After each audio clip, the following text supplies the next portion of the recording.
اس زمانے کے یہ شاعر تھے، تو ان کی یہ شاعری ہے جس کو سبع معلقات کہتے ہیں۔ سبع معلقات کیا ہے کہ جو بالکل ٹاپ کی شاعری ہوتی تھی، اس کے مقابلے ہوتے تھے، تو بالکل جو جیتتے تھے ان کو پھر شاعری کو وہ عین کعبہ شریف کے اوپر وہاں پہ پیسٹ کر دیتے تھے وہیں پہ۔ یہ اصل میں فخر ہوتا تھا کہ جناب یہ شاعر سب سے جیت گیا، تو عمر بن کلثوم جیتے تھے، اور اس شاعری میں ان کی بات ایسی مزیدار ہے، آپ کو مزہ آ جائے گا اس شاعری کا ترجمہ دیکھ کے۔ اگر عربی آتی ہے تو آپ کو ویسے ہی آ گئی ہوگی۔ الا لا یجہلن احد علینا فنجہل فوق جہل الجاہلین۔ اب یہ بات کیا ہے جی؟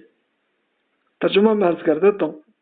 عمر بن کلثوم کہتے ہیں کہ خبردار ہمارے طرف یجہلن، ہمارے خلاف کوئی جہالت نہ کرنا، ورنہ ہم تم سے بڑھ کے بڑے جاہل ہیں۔ اور یہ بالکل ٹاپ پہ ہے یہ شاعری ان کی، یعنی بات میں لاجیکلی دیکھیں کتنی بات ہے کہ کہتے ہیں ہمارے خلاف کوئی جہالت نہ کرنا، ورنہ ہم تم سے بڑھ کے جاہل ہیں، ہم تم سے زیادہ وہ کر لیں گے۔ اب ہم قرآن پاک میں دیکھتے ہیں، اس میں بھی اسی جاہلیت کا ذکر آیا اس زمانے میں، یعنی اب یہ عمر بن کلثوم تو فوت ہو گئے تھے، اس کے بعد اللہ تعالیٰ کا قرآن نازل ہوا تو سخت فرمایا اذ جعل الذین کفروا فی قلوبہم الحمیۃ حمیۃ الجاہلیۃ فانزل اللہ سکینتہ علی رسولہ وعلی المؤمنین والزمہم کلمۃ التقوی وکانوا حق بها واہلھا وکان اللہ بکل شیء علیما۔ اس وقت کو یاد رکھیے کہ جب ان منکروں نے اپنے دلوں میں تعصب پیدا کر لیا تھا کہ زمانہ جاہلیت کی سی حمایت، تو اللہ تعالیٰ نے اپنے رسول پر اور اس کے ماننے والوں پر اپنا اطمینان نازل فرما دیا اور انہیں تقوی کی بات کا پابند رکھا۔ حقیقتاً وہ اس کے حقدار اور اس کے اہل بھی تھے، اور اللہ تعالیٰ ہر چیز کو جاننے والا۔ تو اب سے ہمیں یہ پتہ چلتا ہے یہ جاہلیت کیا تھی۔ یعنی جاہلیت ہم لوگ تو سمجھتے ہیں نا، اردو میں جاہلیت تو ہوتی ہے کہ جو ان پڑھ ہے، جن کو پتہ نہیں ہے، لیکن اصل میں جو قدیم عربی کو پڑھیں تو جس کی شاعری عمر بن کلثوم نے کہی وہ یہ تھی کہ جاہلینا، کہ جناب وہ یہ تھی کہ ہم اپنے پارٹی اپنے قبیلے کے ہم ساتھی ہیں، اور اس میں ایسی محبت یہ ہوتی تھی کہ جناب ہماری پارٹی یا ہمارا قبیلہ اگر سچائی پر ہے، نیکی پہ، ہم بھی نیکی پہ، وہ اگر برائی پہ تو ہم بھی برائی پہ، تو یہ ہوتی تھی۔ تو اب یہ دیکھیے کہ یہ وہ جو میلے کا جو اشتہار تھا لڑائی کشتی اور مناظرے کی، سیم وہی سچویشن نہیں ہے ہمارے یہاں۔ میں تو کہوں گا ہے، اگر آپ اختلاف کریں تو بھائی میں آپ سے ریکویسٹ کروں گا کہ ہاں جی بالکل آپ کر لیں کہ نہیں ہے جی۔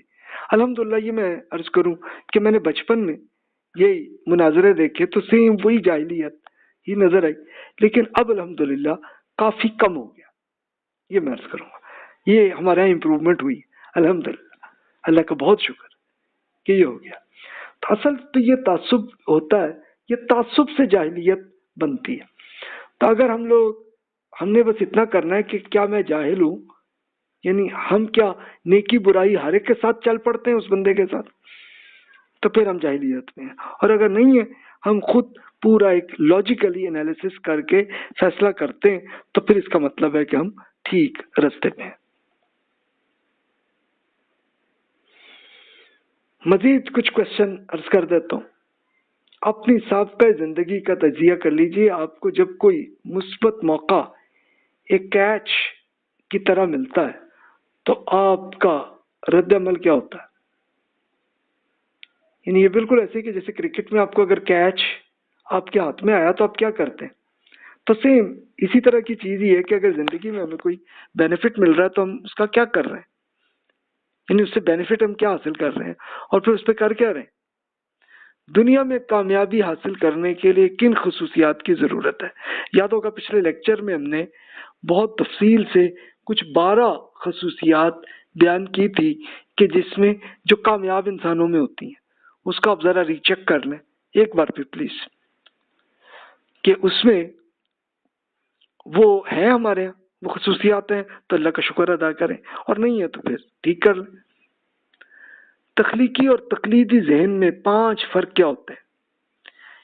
تخلیقی یعنی کریٹیکل، جو سوچتا آدمی غور کرتا ہے تو یہ ہوتی ہے تخلیقی، اور تقلید یہ ہوتی ہے کہ بس جو بزرگوں نے جو سوچ لیا بس وہی درست ہے۔ تو جب آپ لاجیکلی سوچتے ہیں، اس کی دلیل، ریزنز، ایک ایک چیز پہ غور کرتے ہیں تو وہ بہتر ہے، یا پھر جیسے بزرگ نے سوچ بیٹھے بس وہی صحیح ہے؟ کیا خیال ہے؟ جس کو آپ درست سمجھتے ہیں، جو آپ کو سلیکشن پسند ہے، آپ کر لیں۔ رواجی ذہن اور تخلیقی ذہن میں کیا فرق ہے؟ رواجی ذہن کیا ہوتی ہے کہ یہ ہمارے رواج کا مطلب کہ ہمارا جو پرانے کلچر میں جو چلا آ رہا ہے وہ ذہن، کہ جو پرانے طریقے سے جو چل رہا ہے وہی ٹھیک ہے۔ اور تخلیقی کا مطلب ہے کہ جس میں آپ کنسٹرکشن کر رہے ہیں، سوچ رہے ہیں، غور کر رہے ہیں، اور ایک ایک نئے نئے آئیڈیاز آپ کے ذہن میں آ رہے ہیں۔ تو دونوں میں فرق کیا؟ تو اپنا انالیسس کر لیجئے کہ آپ کی کیا ہے۔ اس کے لیے یہ اب میں آپ کی خدمت میں کچھ ایگزامپلز عرض کر دیتا ہوں جس سے آپ کو یہ کلیئر ہو جائے گا کہ کامیابی کے راز۔ یہ ایک اسکالر ہے رفیق جعفر صاحب، جو سائیکالوجی کے اسپیشلسٹ ہیں، وہ لکھتے ہیں کہ ہمارے ہاں کیا ہے